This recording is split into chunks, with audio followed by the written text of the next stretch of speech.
if it doesn't make sense for you to buy, I'm not going to try to get you to buy something. That's not my decision to make. My job's to make sure the client has all the information that they need in order to make the best decision for their needs. You can scroll through my feed. I've probably made close to 400 home tours at this point, if not more, honestly. And I almost never speak of any of those stats I just mentioned other than price, if that's a big incentive or outlying factor of the listing itself. It's just really important to create a feeling and form some kind of emotional attachment between that property and the viewer. Some agents look at negotiations as like two parties that are fighting, when in reality, we're two parties representing two parties, and we're trying to find terms that everyone can meet on. It's not like this game of tug of war, like, oh, I need this, they need this. It's, okay, where can we compromise and put something together that's amenable for everyone? Cool. Jared, welcome to the show. Thanks for having me. For the listeners that hearing your names for the first time, how would you introduce yourself on what do you do in San Diego real estate? I would say I'm kind of a full service, white glove, residential purchase and sale expert. So anyone who's like unique buyer needs, like I particularly enjoy working with like entrepreneurs and like business owners in particular. I just have a really great time working with. But really, full service, I want to be the one providing the value. Like I don't want my clients to be sending me the properties and feel like they're doing all the work. So I'm very much in the trenches and going out actively and bringing value to my clients. Can you break it down for us? Like you've mentioned full service, white glove, and a few other terms. Like what does that even mean? So kind of like I said, there's a lot of different approaches and styles you'll find in the like real estate agent fields. There's your hands-off approach where you've got like Zillow searches and buyers are just getting pinged with notifications all day, every day. And it's like, hey, there's this new house. I can go see it with an agent, or I can call my agent and see if they're available, where that's putting the whole workload on the buyer. And then on the other side, you've got like the listings where you've got agents who are just doing MLS entry only. You've got agents who just throw a lockbox on a property, take some photos and call it a day. We're very, very involved. So like listings, we're present for every showing so that we're actually there to control the narrative and help the prospective buyer see why this is a good option for them. And then on the buyer side, I'm a big fan and advocate for getting into properties so that I have that knowledge and that market experience. So like happens probably once or twice a week. I'm walking through a property totally on my own time and I'm calling up one of my clients like, hey, I just saw this. I think it would be a great fit for you. What do you think? Gotcha. You grew up in Chula Vista and went to Hilltop K through 12. That's a very long time in a single community. What did Chula Vista teach you about San Diego that someone who moved here at 25 will never quite get?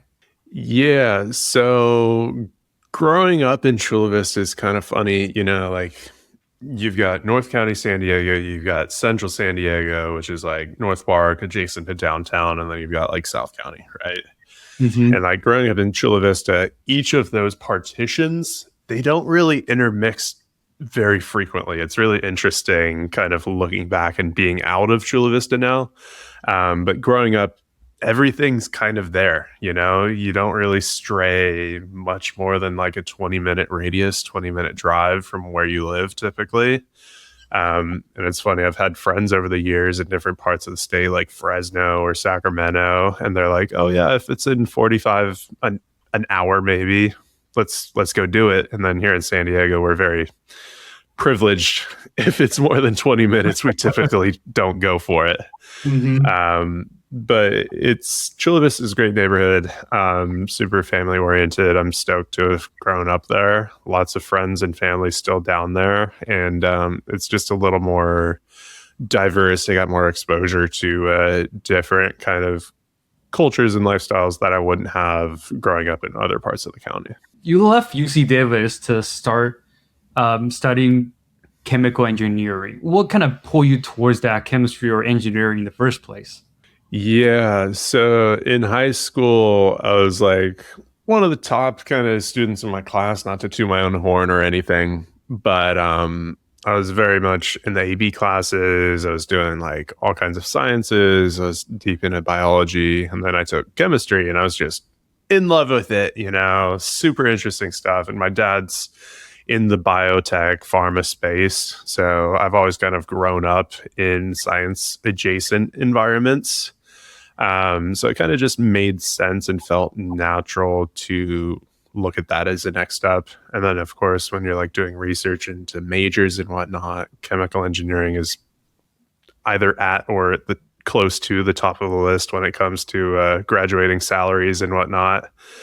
Um, but I ended up leaving that because I learned enough about the field. Basically, the majority of the work in chemical engineering is factory contract work. So you're going out to the field for 2 to 5 year contracts.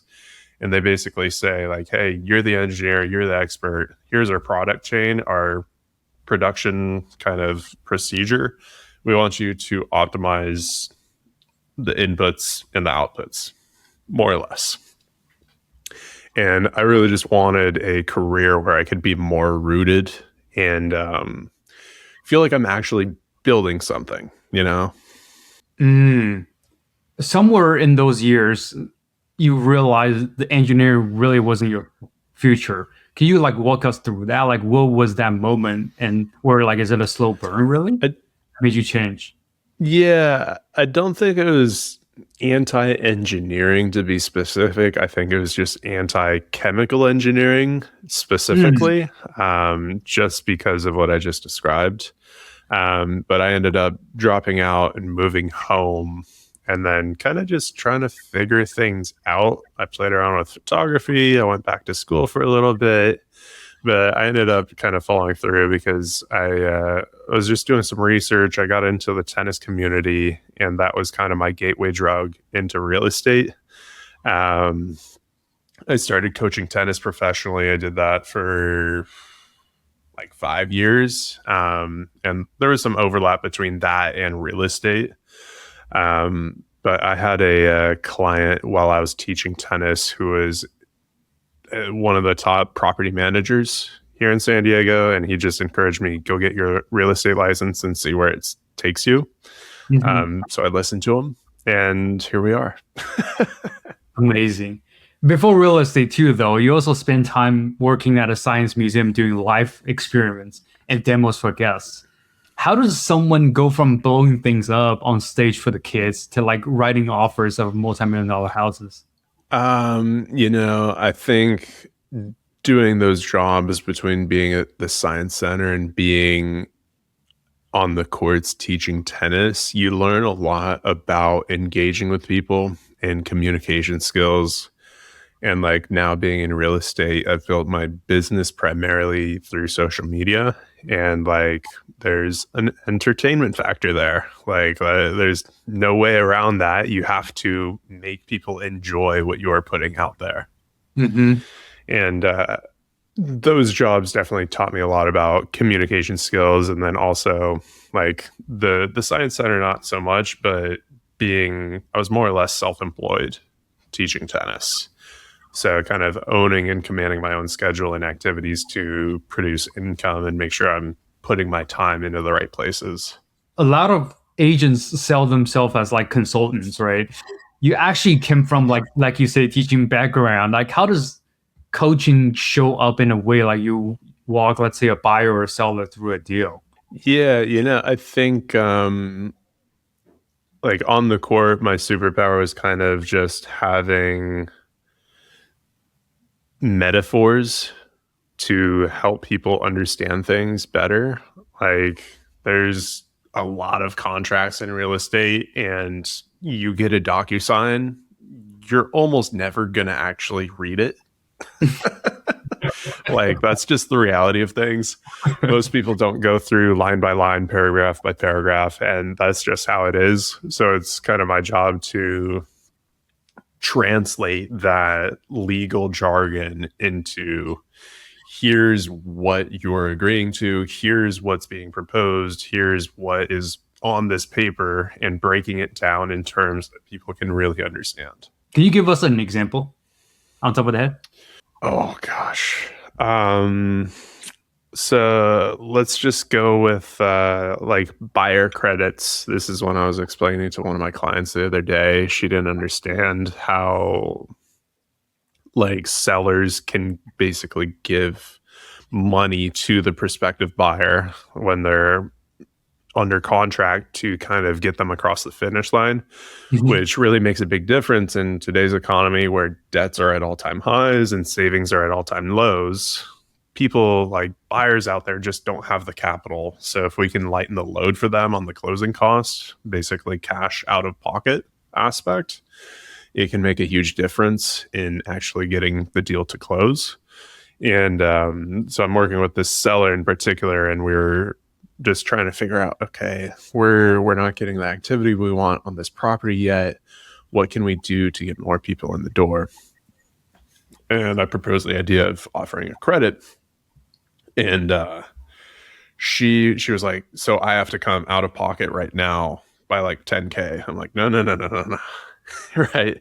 This all happens through closing. Everything goes into this pot, right? And then we're just telling escrow, you're going to get a little bit less. That number is going to go to the buyer to help them offset, right? And just helping her understand that, giving her clarity and understanding enough to move forward, knowing that that's the best decision for her. That's amazing. You started on their mentor in a Sun group at KW La Jolla before kind of teamed up or moved to EXP. What's like the most valuable thing your mentor kind of drove into your head early on? Yeah, so I've done some reflecting over the last probably like 6 months or so as my business is scaling and I'm engaging more with like newer agents now that I have some experience under my belt. My first year, my mentor, I really learned a lot of really good communication and sales skills. So very traditional communication when you're like one of the biggest examples in how I speak today is like not finishing sentences on a high note, finishing them with confidence and dropping tone makes you be perceived as much more confident. Whereas if I finish a sentence like, oh, this is a really good house, it sounds like a question, like I don't know what I'm talking about. It feels complete even too. Yeah. So if I can come to someone and be like, hey, this is a really good house, and I say it with that conviction, their perception of things is going to be totally different. And I'm saying the same words, but there's so much of what we understand and actually digest in communication that happens beyond just the words that are being said. So it's more like how you said it is way more important than like what you actually said in terms of the word itself. Absolutely. Gotcha. So here's what's interesting. That when I'm doing my research, your LinkedIn headline says innovating the real estate sales process. And on Instagram, you built it to 12,000 followers and almost 500 posts. When do you decide like social media was going to be your engine and not just think that you're going to do it casually? Yeah, pretty early on. I'm just not the type of person who is going to cold call or door knock. And like my first brokerage, my first team was very kind of Keller Williams based, which a lot of people in the real estate industry understand. Keller Williams is super traditional. It's a great place to start. The training is it's just very, very basic though. It's like go out, knock on doors, go out, make phone calls, go do open houses. And I was just like, these are all very time intensive activities, but they're also very trackable. Like you make X number of calls. If you have this conversion rate, you're going to get this many clients. I'm like, okay, that's great. I just didn't want to make the calls. So just I'll totally own up to that all day, every day. I just don't have it in me to hammer phones.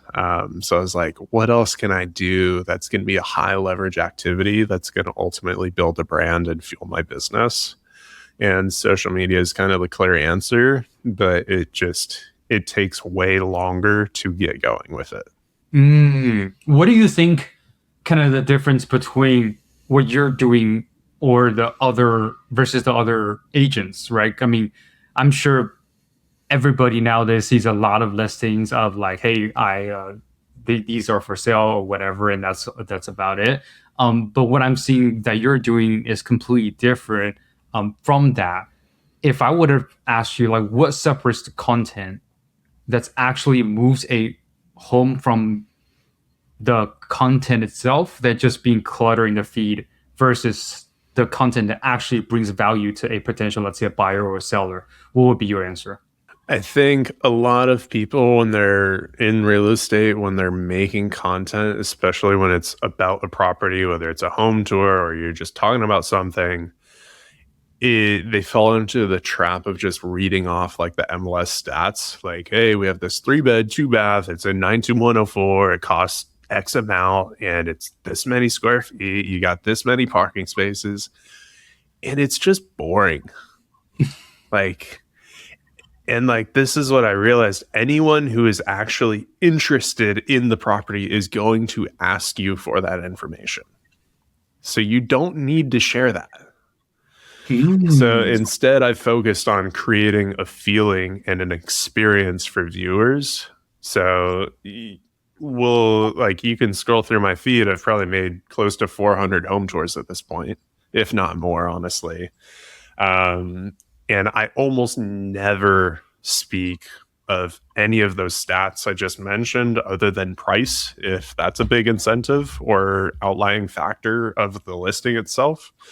Um, like it's just really important to create a feeling and form some kind of emotional attachment between that property and the viewer. What are the things that will get value to the people that are watching, looking at potentially buying or selling a place? So that's where your experience as an agent, and for me in particular, being in so many properties in my videos, oftentimes I'm comparing it to other videos or other properties that I'm seeing in the area or even Mhm. in the same building. Like, hey, this one's listed for 725. The last comp for the same floor plan in worse condition just sold for 800. The price is really good here. They're really motivated. And if you're really looking for something like this, you should hop on it right away. Mm. So that's more of your experience, what your takes on things versus the actual facts about the property itself. Exactly. And there's nothing wrong with me giving my opinion online, right?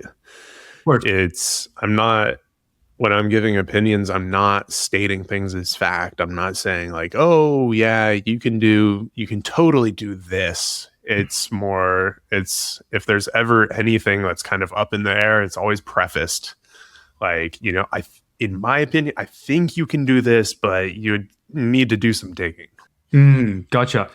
Can you walk us through like one example in terms of the process that you would take a potential buyer, for example, being like, "Hey, Gerald, like I'm looking to get a property somewhere in San Diego, but I need help." What would be the process going from that phone call to all the way down to closing on a house? Yeah. So that phone call is almost always like, hey, have you talked to a lender? If not, like, I'm literate, but I'm not the expert when it comes to financing. If you're paying cash, that's all good. But if you're financing, I want to connect you with one of my lending partners and make sure you have a full understanding of what you're potentially getting into. If it doesn't make sense for you to buy, I'm not going to try to get you to buy something, you know. Like, that's not my decision to make. My job's to make sure the client has all the information that they need in order to make the best decision for their needs. Hmm.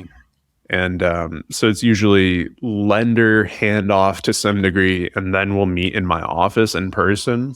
Is one of my favorite things to do that I implemented last year. Just bringing people into the office. We'll pull up the MLS, we'll comb through listings live in person on the big screen TV, and we could just have like a very live, casual feedback session and refine kind of what we're looking for.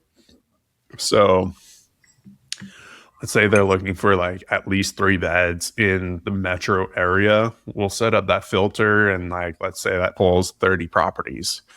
We'll scan through those, and then I'm just asking questions the whole time. Like, okay, how do you feel about like this kitchen? What kind of aesthetic? Do we need a balcony? Do we need some outdoor space?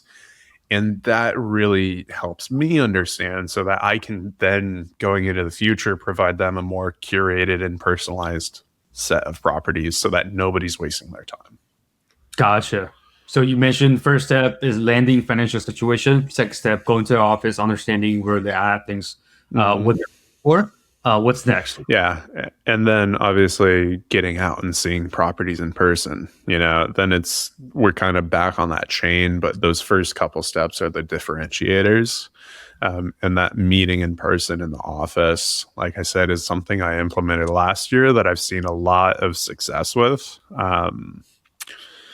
But yeah, from there, going out, seeing properties. If you find one, we'll strategize and figure out the best way to pitch an offer. And in that offer, I'm pitching to the seller like why this is a good offer, but at the same time, why my buyer deserves this property. So I'm selling the offer itself just as much as I am the individual. Mm. So that's when the buyer is interested in one of the properties that you guys went to, right? Correct. Okay, and then the what's after that? Like, I would guess some sellers would agree, some sellers would not agree, or is it going to be different? Yeah, my success rate's pretty good on getting offers accepted. Sometimes there's a counter offer, but it's some agents look at negotiations as like two parties that are fighting, when in reality we're two parties representing two parties, and we're trying to find terms that everyone can meet on. It's not like this game of tug of war, like, oh, I need this, they need this. It's okay, where can we compromise and put something together that's amenable for everyone? And then once we find that compromise, getting through the escrow process and doing our due diligence, whether it's looking at the title reports, making sure there's no liens on the property, or breaking down the HOA docs, getting inspections, and just making sure everything's good and the buyer feels good moving forward. How is that a compromise if the set numbers are pretty much there, right? And so I understand there's of course a lot of fluctuation on the selling price, but a lot of people that maybe don't have the experience that you have, looking at let's say a property of $1 million, and they're like, well, either I get 900 or I get 1 million, right? On that Mhm. note, how is that a compromise if we're looking at the numbers, or is there more things to be looking at than just the numbers? Can you explain that scenario a little bit more?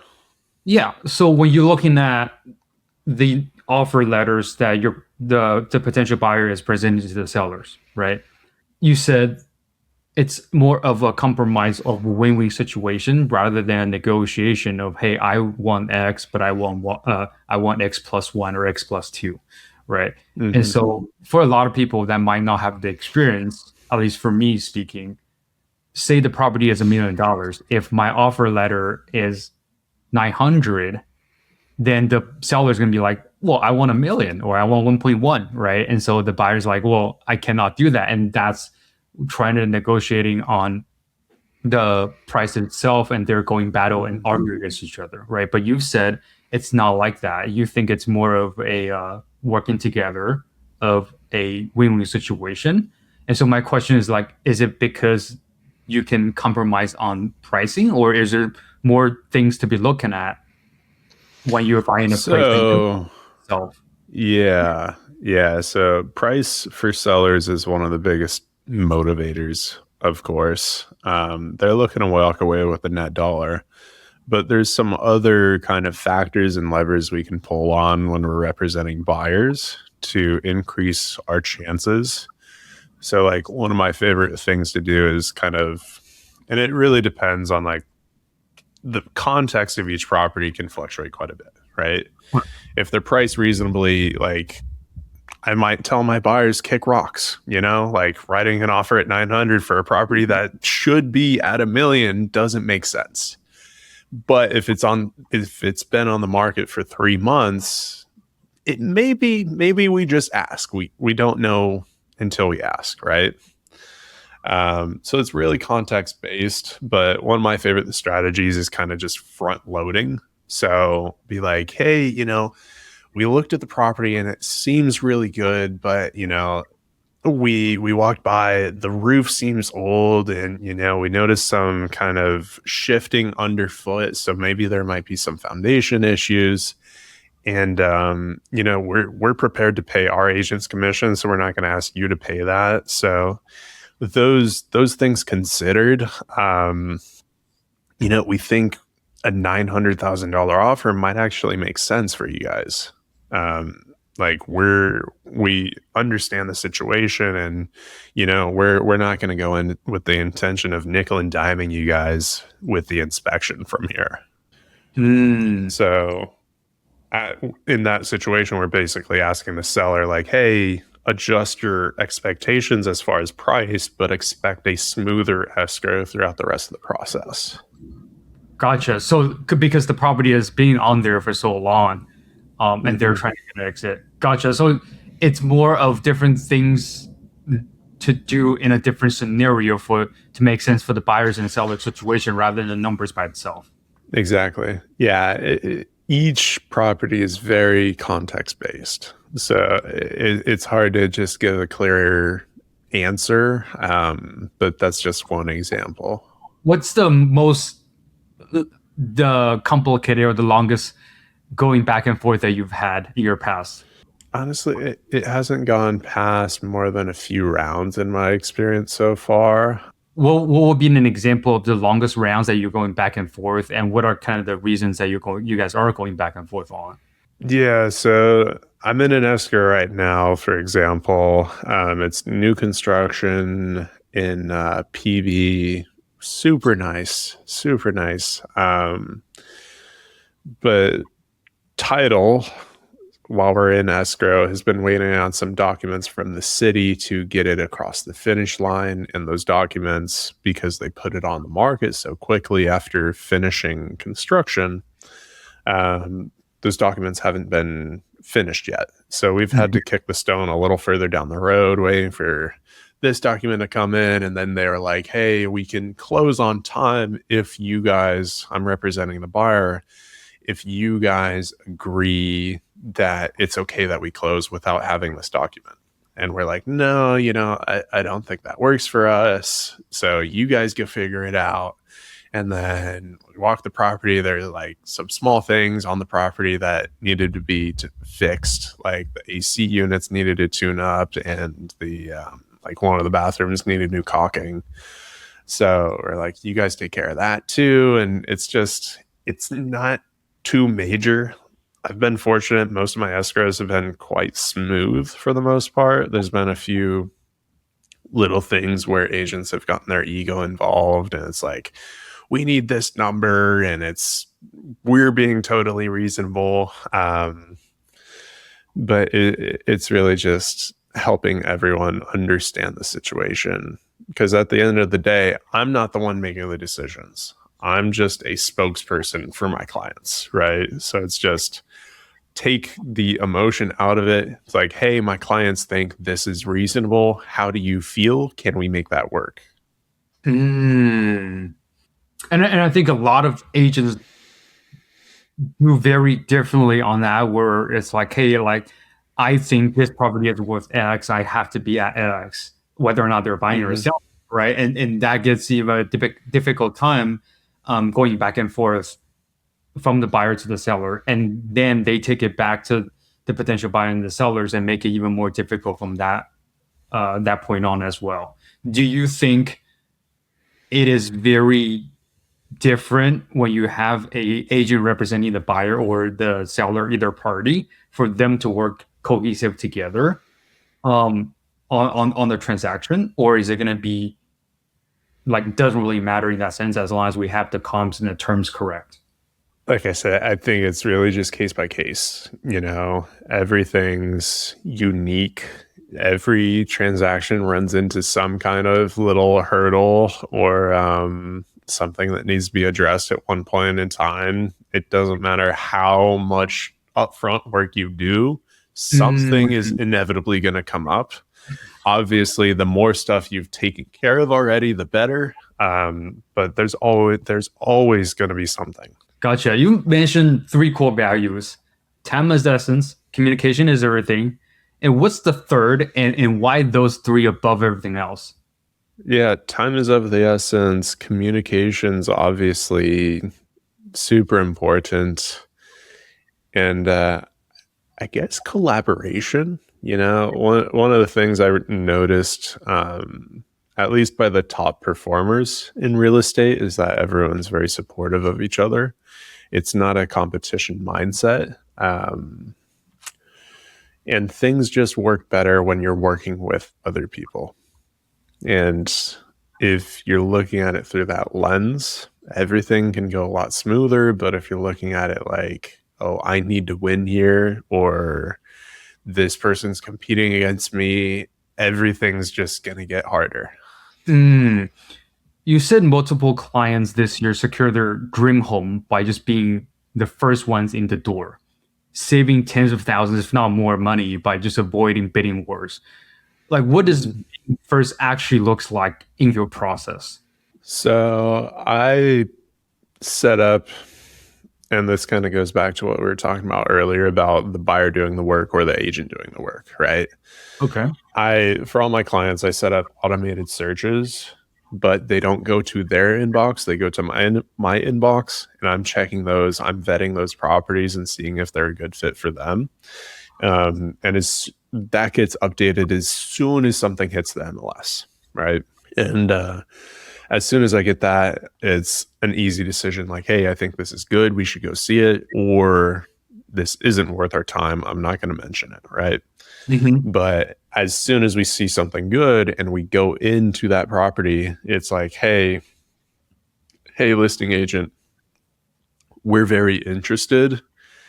We want this property. We'll give you asking price. Let's just tie it up right now. Cancel your open houses. And Mm, that's worked a few times. And again, that really just goes back to having that market knowledge, knowing what other properties are selling for or comparable properties are selling for in the area, because there's one deal last year where that exact situation played out, and I am certain that the sellers missed out on probably $20,000 to $30,000 just because they accepted our offer. wow, that's amazing. So you've mentioned the experience so many times. Like out of your experience, if I would ask you on top of your head, from all the areas that you've covered, like Chula Vista and what's Park, Coastal Pockets, like and on and on and on, where in San Diego right now do you think the smart money is going that the rest of the market haven't even caught on to yet? It really depends on like what investment lens you're looking through. If you're looking as like a primary homeowner, places like North Park and PV are very in demand right now. If you're looking for development opportunities, places like Encanto have large lots where you could split them and build ADUs, and that could be an incredibly powerful investment asset.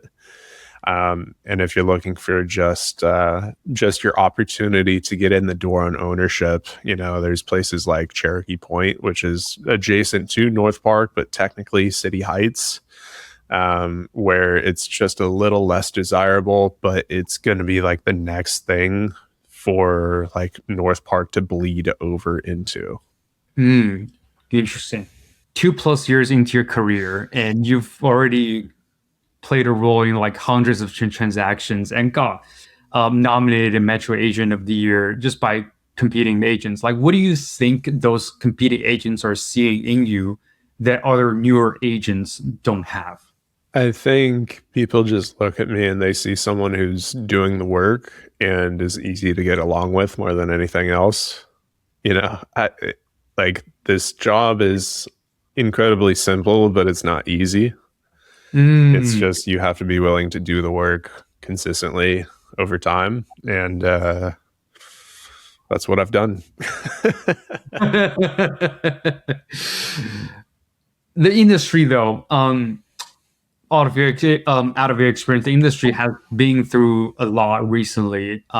For people that does watch the news a little bit, there's the NAR settlement, there's the commission convert conversations, the rate of volatility, and as someone relatively new to the business, has all of that being harder or easier on you that it's being on the 20-year or the 30-year veteran?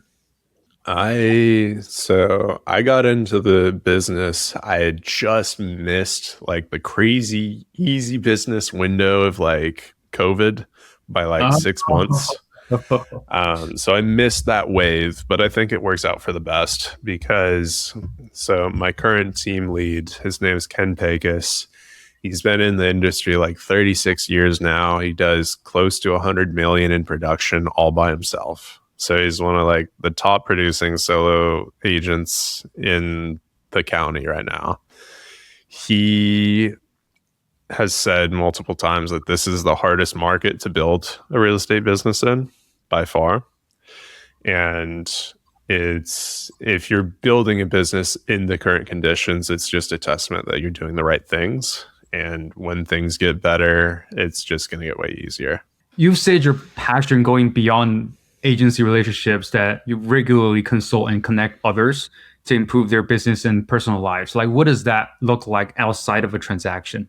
Yeah. So, like I said earlier, I really love working with entrepreneurs. Getting into the space where I find myself spending the most time on my business is in the systems and processes of my business. So, whenever I can automate or create a workflow for something that's not going to lower my impact or productivity, but raise it and buy me back time, I'm typically going to go for it.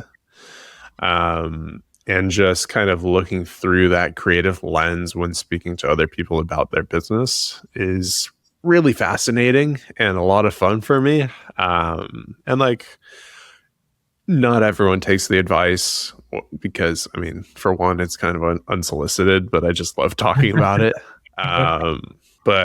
Like one of my hacks in real estate is collecting Google reviews, right? So a lot of people look at it like, oh, I need to only get reviews from my clients, but you're engaging with 5, 6, sometimes 7 different parties throughout a transaction.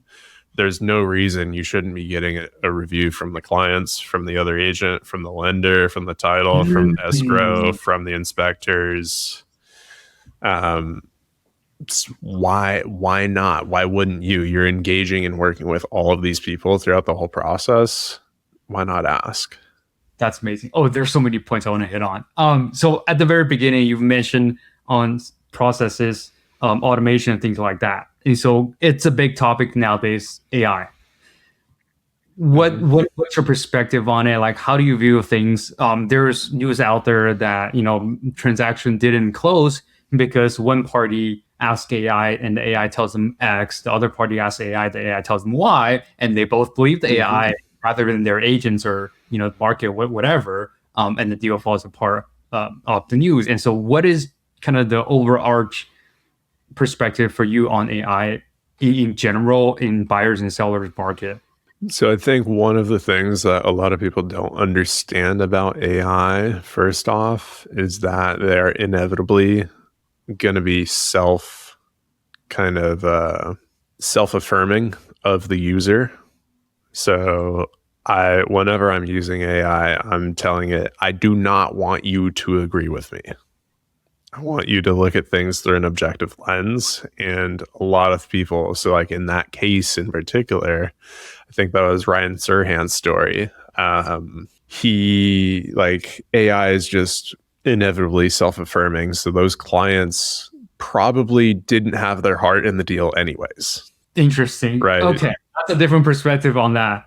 So I don't think AI pulled the plug. I think they just reinforced the client's suspicions that they should pull the plug on the deal. Mm. But it's our job as the agent, the consultant, the advisor, whatever role and capacity you are in, to have a real understanding, because there's so much more context to the picture than just what the AIs have access to online. Their data is limited.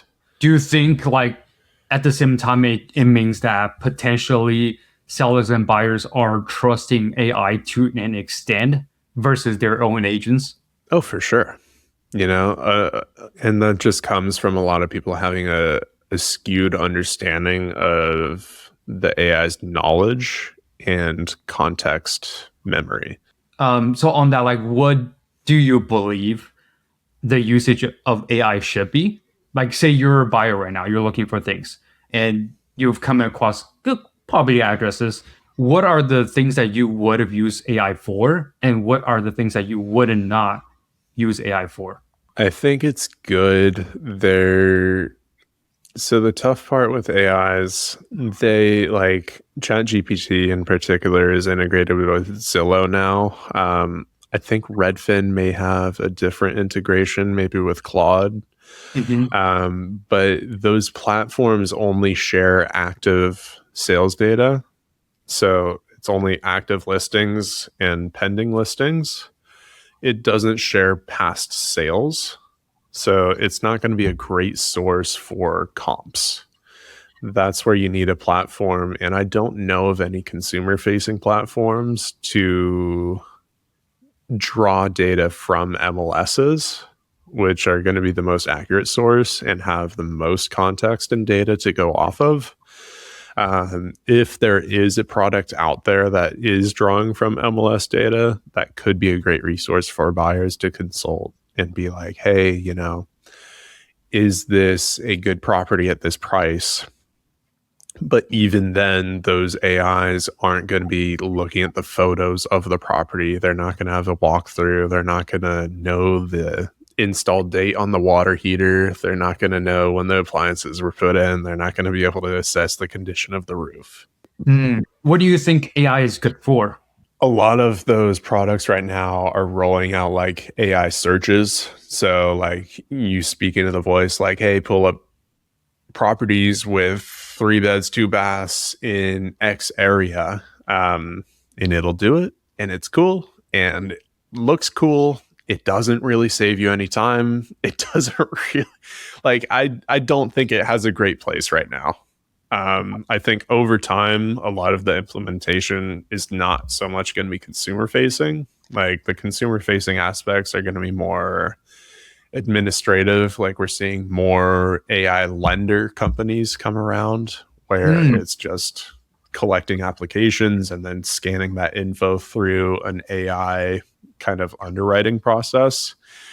Um, but it's such a stressful process, each transaction. There's always going to be, and it's not going to be like this for everyone, but I think the bulk of the market is always going to appreciate a human touch in there.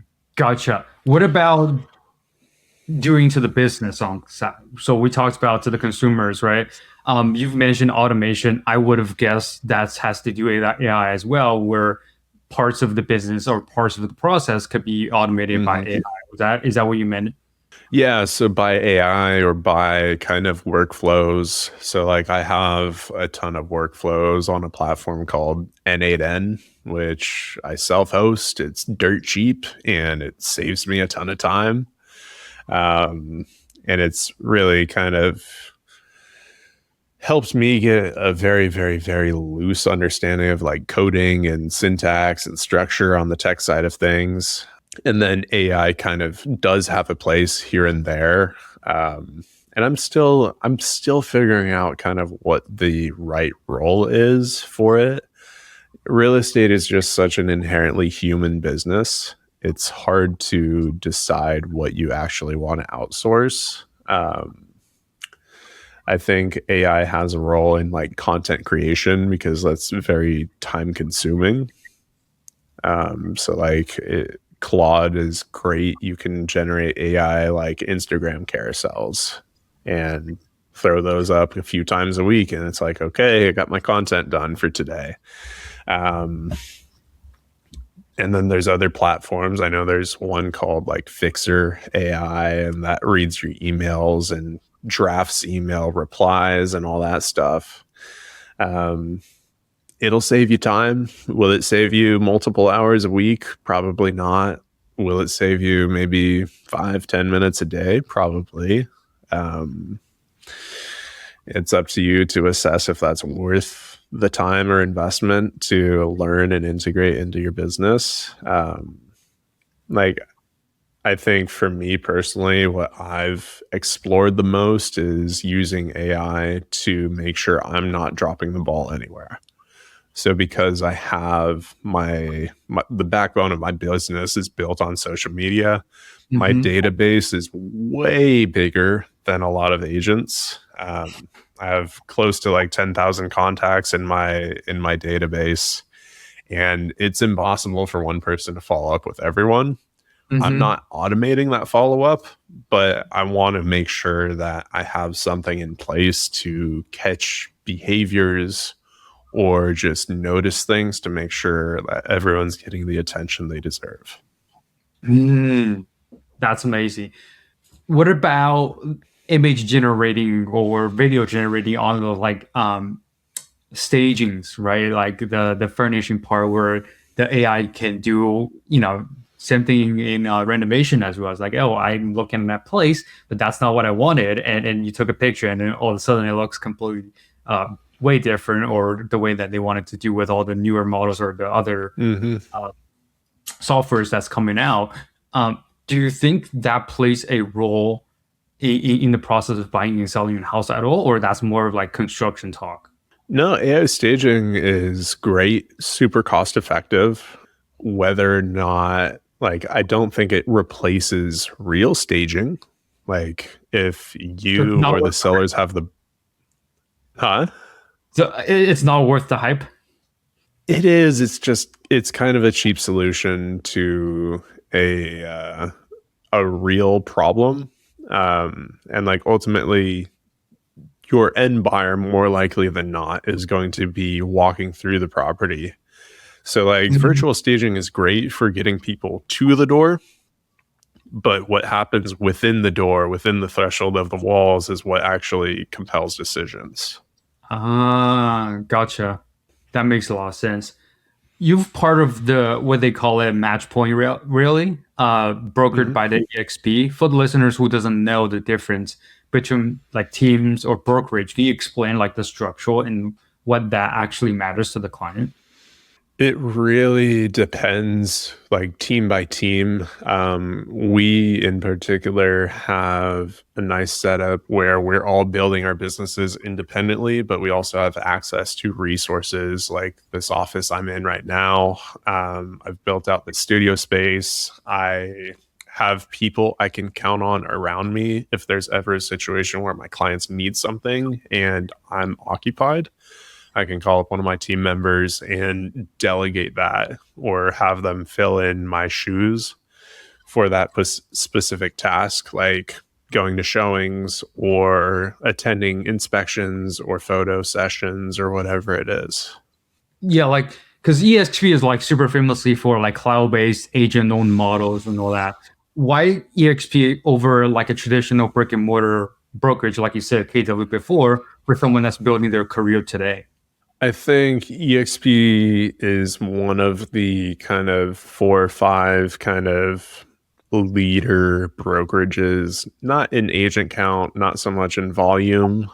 We're definitely up there on the board for those, but I think it's just a good place to meet good people. But like I said, the most important thing above anything else, above the brokerage, is the people that you're immediately surrounded by. And so like Matchpoint, my team is the place that I want to be and where I feel I can grow to my most potential. Mm, gotcha. Real estate, especially like beginners, like beginning realtors, like their income is just ups and downs, like God knows what's going to happen almost, especially when you're at beginning stage. How did you handle the financial side of building the career from zero? And what would you tell someone in their beginning stages, especially the first 12 months, who's trying and they're panicking, they're worrying, they're overwhelming, they don't know what's going to happen?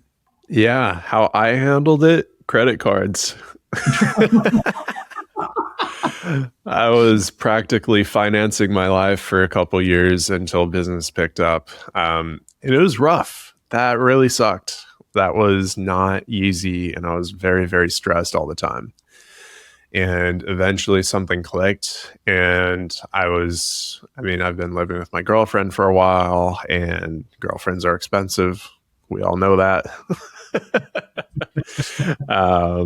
But I kind of just hit a tipping point one day where I was like, the fastest way out of this is just through. So I was like, you know what? I'm not going to keep worrying about money. The money will come. Let's stop letting that occupy my mind and just double down and just go do the work. And sure enough, like a couple months later, some deals started coming in. Did you ever feel like uncertain or you don't know what the future holds for yourself during that time? Oh, during that time, all the time. Yeah. Like, I mean, I'm young, so like it would have been fine anyways. I've got my parents, I've got a family, but I'm not the type who's going to ask for help unless I'm like seriously in dire straits, and I didn't. And I'm proud of myself for that, for getting through that, because that was very, very difficult and stressful.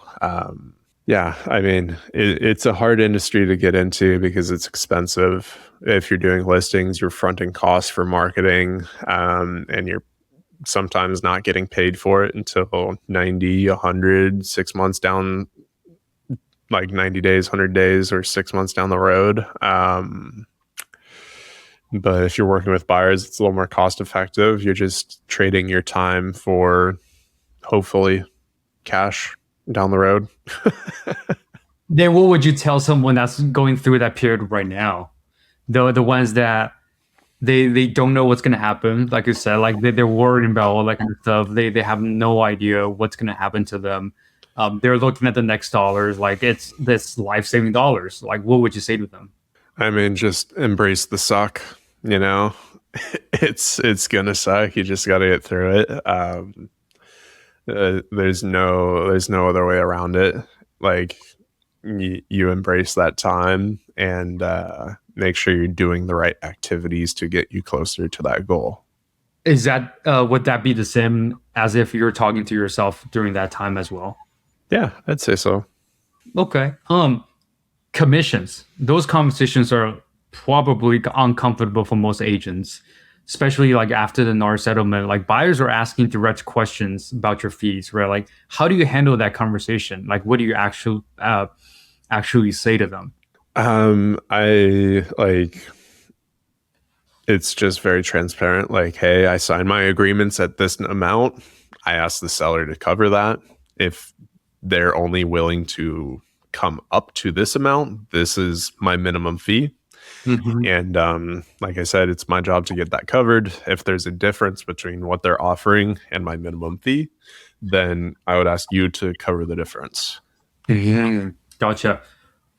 What is something about being a realtor that nobody warns you about, or you didn't even know, and nobody ever talks to you about that you've learned going through the experience up until now? It's a good question. I've never thought of that before. I think it's not all the glamour that you see on TV. The most important thing you can be doing is pursuing active clients, especially when you're very busy with your active clients. So, like, there's a time where I was juggling 4 escrows at once, and it was a lot on my plate. I was like, oh, putting out fires like every day, it felt like. But then I was like, those escrows kind of fizzled out, and then things felt very, very slow. So you need to keep doing the activities even when you're very busy. Keep doing the activities to fuel the pipeline for the next deal.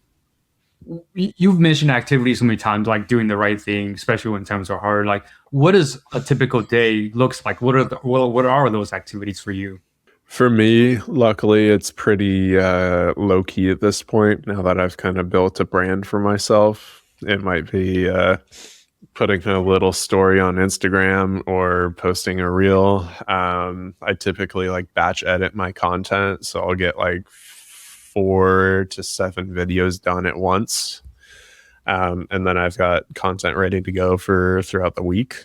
And then it's just a matter of posting it, which takes maybe like 15 minutes to get it across like Instagram, TikTok, and YouTube all at once. Mm. What about the days that you're not batch editing, you're not shooting, or do you shoot and edit every day?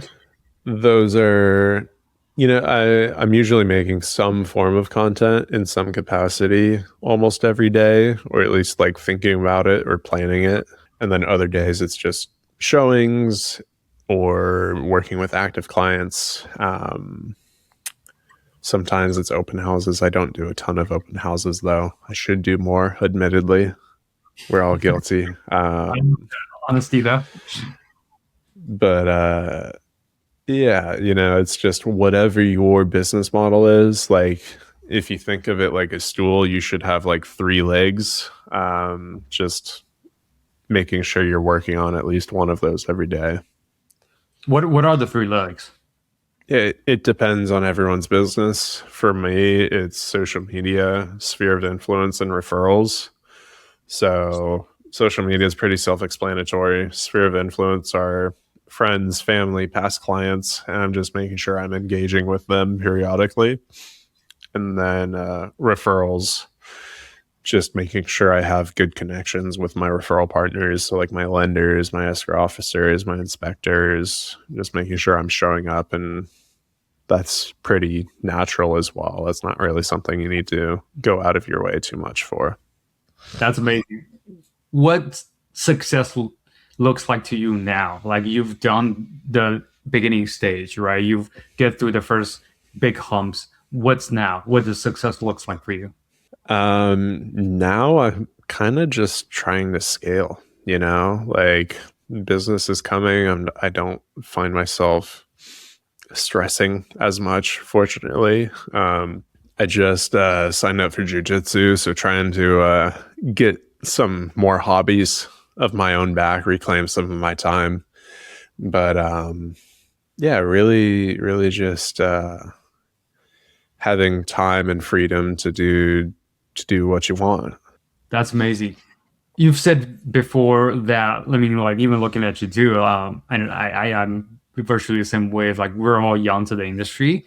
Um, who are the agents like locally or nationally that you're like studying right now or learning after? Like what specific are you looking to learn from those older school guys that might not know AI or that might not know the newer stuff, but they have a lot of things that took them to doing like the person you mentioned before, hundreds of millions of dollars um, by themselves. There's a lot to be said about the traditional business models. A lot of Asians who have been seasoned in the industry are operating off of referrals for the most part and reputation. And really, just I'm actively trying to brand myself as the person that people need to come to for their needs. But those guys who have been around have so much insight to share as far as like processes about hiring assistants, about actually managing the business.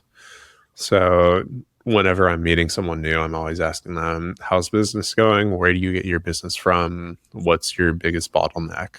So I can kind of learn from their experience as well. Mm, gotcha.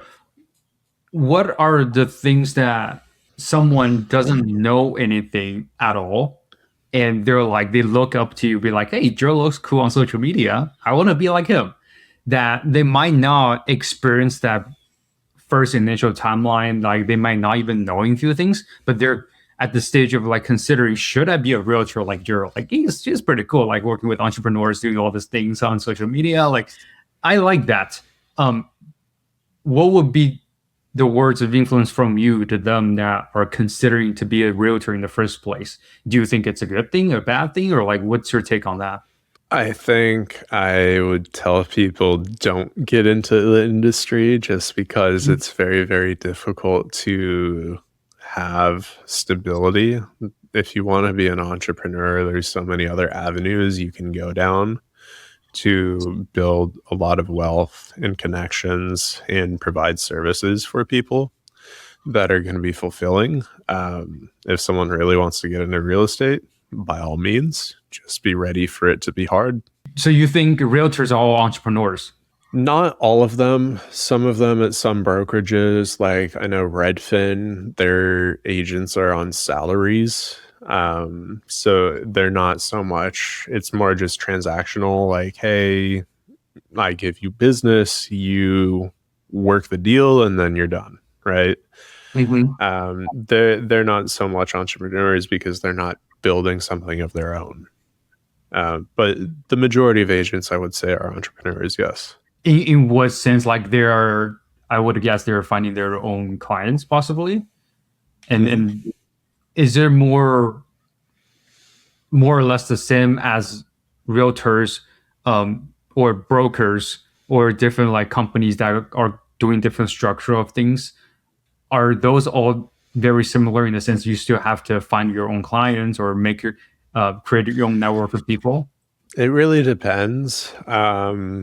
Like some teams, and specifically, like I really think it's more team based than it is broker based. What's But the difference? some brokers operate in a similar capacity to a team. Like you have an office, and you operate out of there. You run a tight ship. So like something more boutique, like Marcus, or not Marcus Millichap, but like Hunter Maddox, or there's a few names around town that are a little more boutique. They've got a limited agent count, so everyone's kind of held to a standard. EXP Realty, huge brokerage, international. There's no possible way that the broker can have their hand in every agent's pot, right? Mhm, Like mhm, overseeing and being involved. So stuff like that, it's more of a team capacity in which mhm. you as the agent or operator needs to choose who you're going to be surrounded with, and everyone's model is going to be a little different. There's some like teams under EXP that operate off of like Zillow leads, and that could be a good opportunity for a new agent to get exposure and get into the business. You just make less money per deal because there's more splits involved. Gotcha. What is a question that I should ask you on this show, but I'm not? Gosh, I don't know. You've been asking good questions.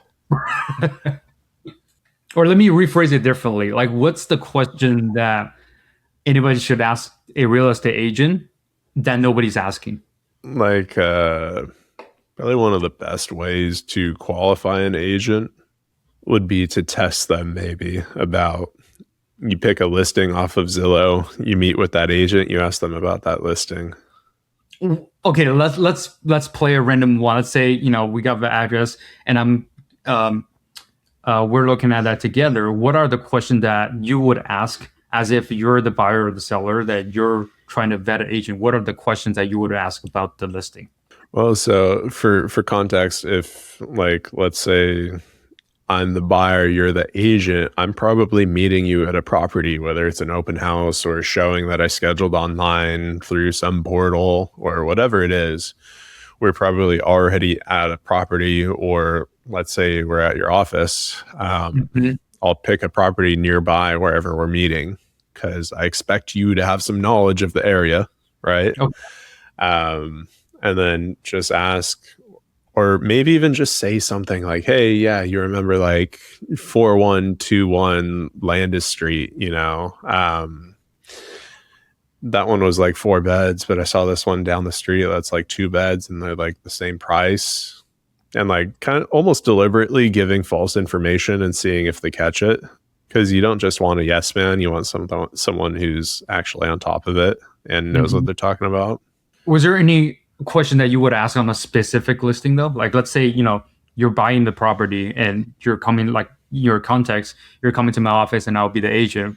And you have maybe two, three houses that you're interested in that you found it on your own Mhm. sources, but you need some like another agent. What are the questions that you would ask me in this case as an agent to vet it out? I'd probably ask something along the lines of how would you approach an offer for this property? Basically saying like, hey, where do we need to be on price? And like, what kind of terms do you think we could get? And whoever that agent is, if it's their listing, great. They should have all the info already. If it's not their listing, they should at least be somewhat versed on the property. And if they're totally out of the blue, they'll just pull something out of their ass. But like I said earlier, there's context to everything. So like a smart agent's gonna be like, hey, top of mind, maybe this, but I would like to call the listing agent and get more info about the seller and their particular circumstances. Gotcha. What are the things that, or what are the responses that it almost be like a red flag when someone says that as a agent that's representing the buyer or the seller? Is there more like a response where like, oh, you shouldn't say that as an agent, um, and you're just red flagging that to be, I probably shouldn't work with this person because there's so many other agents out there. I think again, when you as the client have done your research and encounter an agent who's speaking in certainties that may be contradictory to your understanding, a lot of it's an inevitably an ego driven industry. There's flashy cars, there's cool houses, we're surrounded by wealth, and we get paid thousands of dollars. It's a very ego-centric industry. But oh yes, speaking in certainties, a lot of people want to come across as confident when they haven't done their research.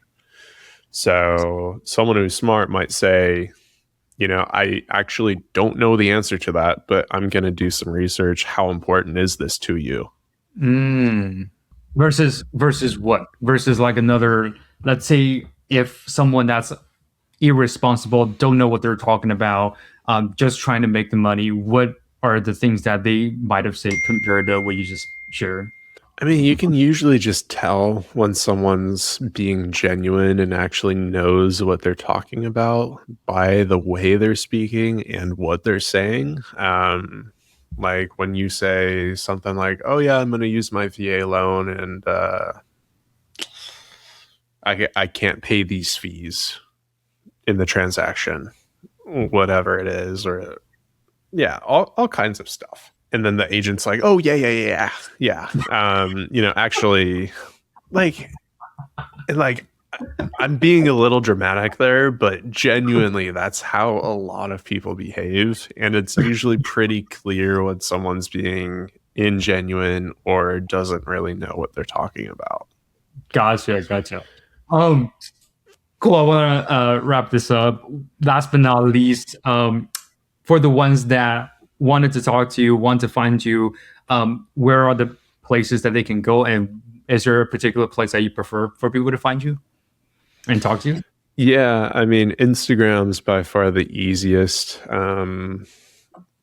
jaredharman.sd, but my cell line is always open. My cell is 619-400-9772. Those are probably the two best places to get in touch. Cool. Thank you so much. I super enjoyed this. Thank you, man. Appreciate it.